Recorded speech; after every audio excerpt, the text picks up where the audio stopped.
Good afternoon. This is Mark Espy with MarketTamer.com, also with OptionsRevolution.com and known as the Robinhood Trader.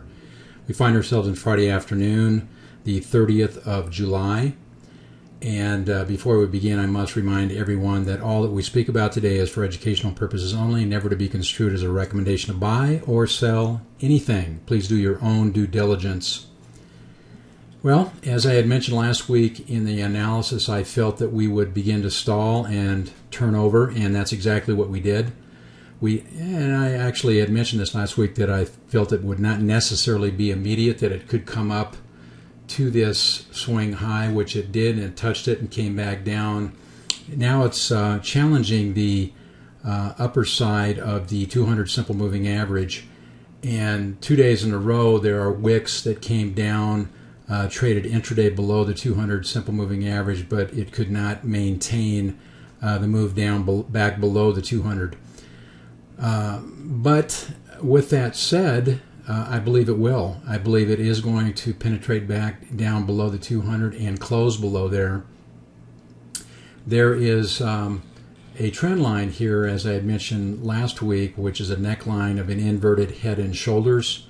That could pose a little bit of support at that level. Then we're down here at 10,000.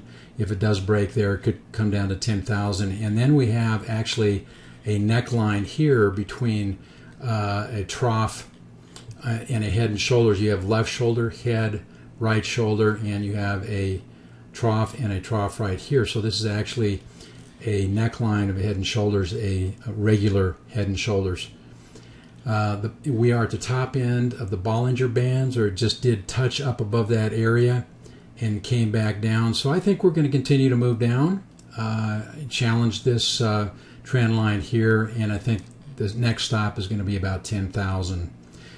We had a turnover here on the stochastics, a crossover. It still is in the overbought area, but looks like it wants to come back down, and the MACD looks like the MACD line wants to cross or begin to cross over the signal line, but has not yet done that.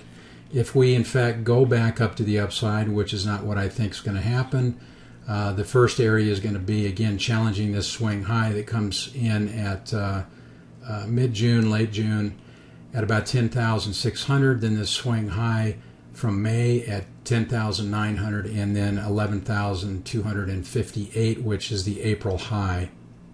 We also have a swing low that occurs back here, all the way back in February. It was February 5th, I believe, and that needs to be recognized, and that's about 9,700, 9,800, and not 97, excuse me, about 9,800.